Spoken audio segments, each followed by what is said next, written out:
What is going on, everyone?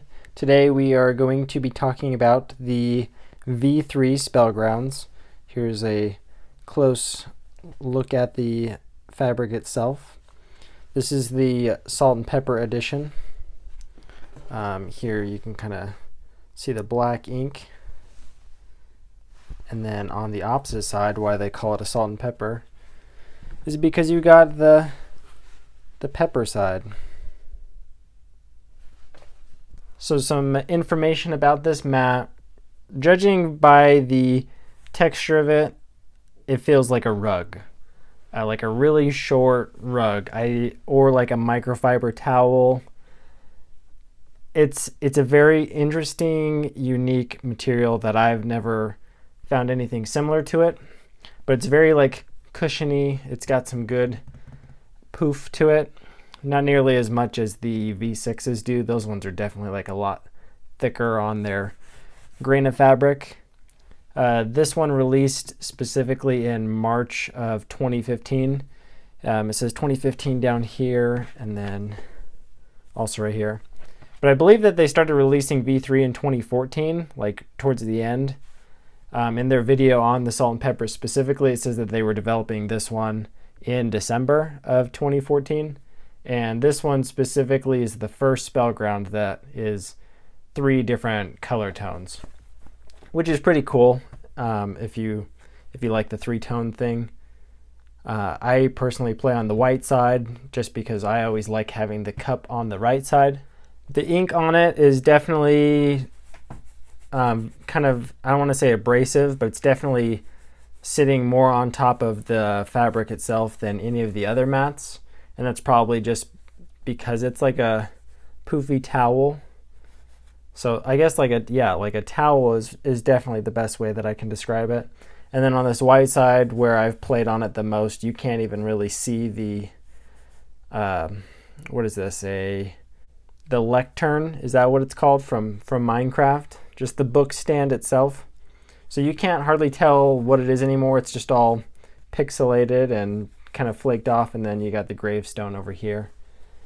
But overall, like it's held up pretty well. I don't know the coloring on it. My phone does like a really weird job at color correcting, but it's definitely more of like a white, light gray color compared to what you would think would be white. So like you have the pearl right here, which this, from what they were saying on Facebook, that this was like their white mat, but this is the French vanilla. And then you have the pyramid ivory colored mat. So you can definitely kind of like tell a difference. I feel like this is a more true white, even though it's a light gray compared to like the ivory yellowish color. Now these ones ranged, I believe, between $34.99 and like $40, $39.99. I think this one specifically, because of the different colors, it was $40. How it feels with cards.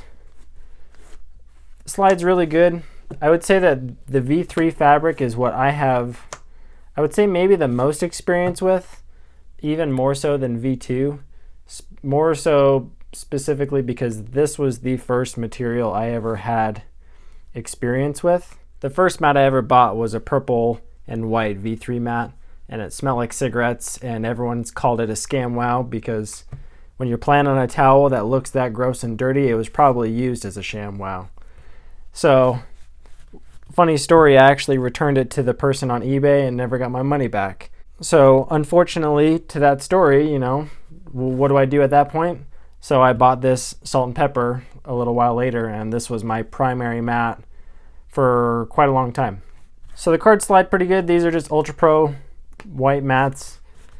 And then if you're having gloss sleeves, so like these are double sleeve gloss sleeves, it's just going to slide way better. But gloss is always going to slide way better than matte sleeves. But it slides good with both. So nothing to complain there. The ink isn't like a huge deal breaker either. It goes over the top of it pretty well. So as you can probably tell by me just even doing that, this mat slides around the most out of all of them on the tabletop. If you have a mouse pad or just a padded mat underneath it, it may grip a little bit better, but I don't know how many people are bringing an extra mat to put underneath their normal mat. It definitely would probably keep it cleaner on the backside, but I've played on this in like a Del Taco. I've taken this to a YCS. It stayed pretty clean.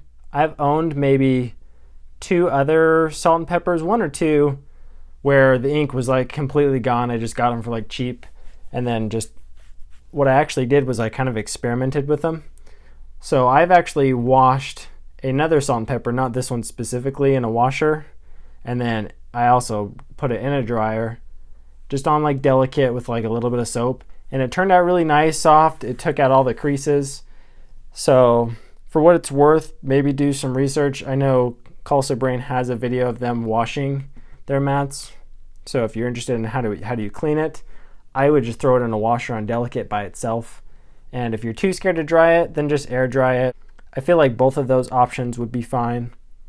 So I have ironed this one not too long ago, a few months ago. And you can't see the creases that much, but with me ironing it, it wasn't really about this crease, it was about up here, because V3 mats specifically are terribly miscut. And I wouldn't say it's their fault for the miscutting.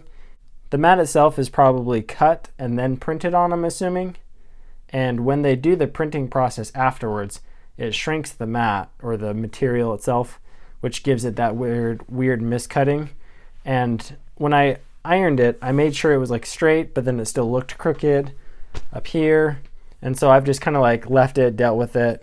I can see the cup, I can see the sphere or the circle, and then the mirror is kind of just whatever. So be aware if you're buying one of these secondhand and it's miscut, it's probably not a SpellGround second. This one isn't.